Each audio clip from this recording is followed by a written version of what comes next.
In this video, I'm taking a look at this 4K action camera.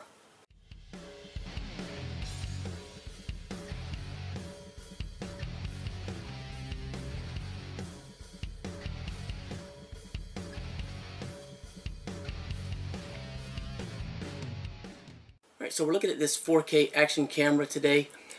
Real quickly, the only real negative, big negative that stands out for me is there's no charger for the batteries. There's two batteries included, so you have to keep one in the camera, take it out, put the other one in, and charge the other one in the camera. That is not ideal. So they should have included a dual charger with this camera. So that is an oversight. That said, it does work well and it's easy to operate. So real quickly, take a look at the camera itself. So of course you have your lens, you have a front screen which you change by holding the top button here on the side and it will flip the screen. You have your HDMI and your charge and your micro SD card on the other side. On the top you have your OK and your shutter button. It's also your power button if you press and hold to turn it off and on. On the bottom you can see I left the door off, so you can see there's a battery here, and you could mount this like on a tripod or standard screw. You do have your up and down button so you can navigate. Other than that, the back is a screen, and it is touchscreen, which is nice. And when this thing first turns on, it has like a small sort of tutorial, so it tells you what to touch in order to change different things or to swipe. So as you swipe up and down and back and forth, like side to side for example, you can change between photo and video, and then up and down you can change different things, go into the settings. It's just very easy to operate, very intuitive. So the other cool thing is the application, which I can show you here in a moment. Android and iOS. It is very simple. It does exactly what it's expected to do. You can change all the parameters if it's easier on the phone and not have to deal with the camera, as far as maybe you don't, like me, you have vision issues and you can't always see everything very clearly. So that's something to keep in mind. You can go diving with this up to around 130 feet, so that's really nice. It does have a waterproof housing included, and there is another housing door that you can change out if you don't need the waterproof aspect, so that'll give you some versatility. But yeah, you have like a nice little housing. Of course you have your attachment similar to like a GoPro on the bottom. Micro USB charging cable. There's your battery door, additional battery. These batteries are supposed to be good for around 90 minutes in 4K and about 2 hours in 1080p. They are 1350, and of course there's two of them as stated. You have a thank you card and a user guide or a user manual.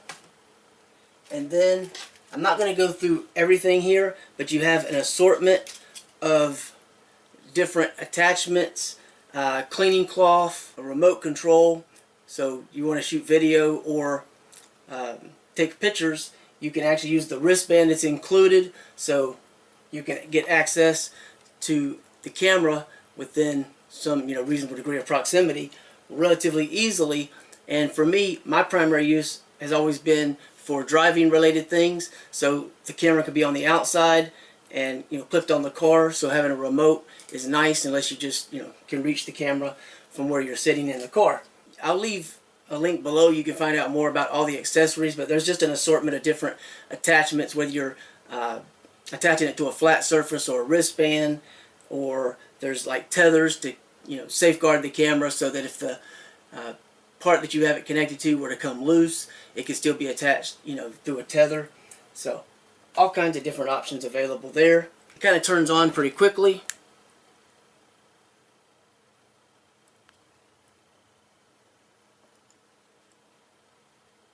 So there you go. Now again, you swipe, and right now it is set to photo. You see it at the bottom, it says photo. If I swipe, that should say video, and I think it's 4K 30 that I got it set for. Yeah, 4K 30. You can see all the things around the camera, so if you touch, you can go into settings. So Anyway, very simple to operate. I'm not going to go through every setting or anything like that. All right, so the nice thing about this is that you can connect to the camera via Wi-Fi. So if I connect to the camera, I can then go into the app and do all of the setting changes there, as well as, you know, do videos and pictures and everything right from my phone. So it becomes a very nice remote control option. Also, of course, you can save your videos that way. So I'm going to go ahead and get connected to the camera. All right, so that is the interface. Very, very easy. You can switch between photo and video. You can also change the different modes. And if I click at the top, you can see all the different settings that are available. So you have two different icons at the top, depending on which one you touch, which one you can you know, make the changes for. But you can see the actual video right here. So it's right there looking at you. So it's very, very quick, responsive, and very easy to control everything. You can also go in to the gallery and you can actually look at your videos right from the application and save those, delete those, and everything from the camera. So you don't have to pull the SD card out every single time if you don't want to. Alright, so this is a quick test of the audio as well as video, but primarily audio, with the waterproof housing, so you can see a difference in how muffled or how clear the microphone is capable of picking up my voice. Alright, so that was a quick test of the microphone, so you could hear it was kind of muffled because it was in the waterproof housing.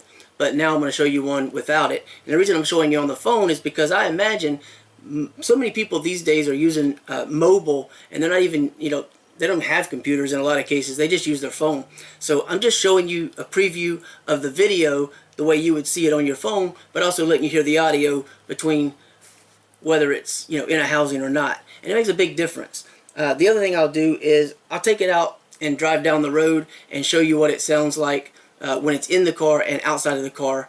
And I probably won't use the waterproof housing in this particular instance, but it's up to you how you decide to mount it. Here's the other video. Alright, so just a real quick audio test, video as well I suppose, but mainly audio without the waterproof housing.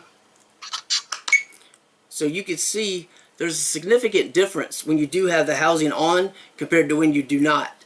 So if you really, you know, want the best quality audio, you're going to have to take the chance of not having that protective housing around it.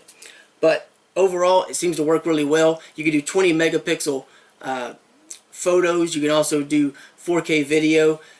So you have a large range. You can also go down to 720p. And the documentation in the manual states that it supports up to a 64 gig card. You will want to have a very fast card if you want to do 4K. If I press and hold this button on the side, you can see if I were to use this as a selfie camera, I actually have the front screen so that I can see, and the back screen turns itself off. If I press and hold again, it takes a few seconds and it switches back, and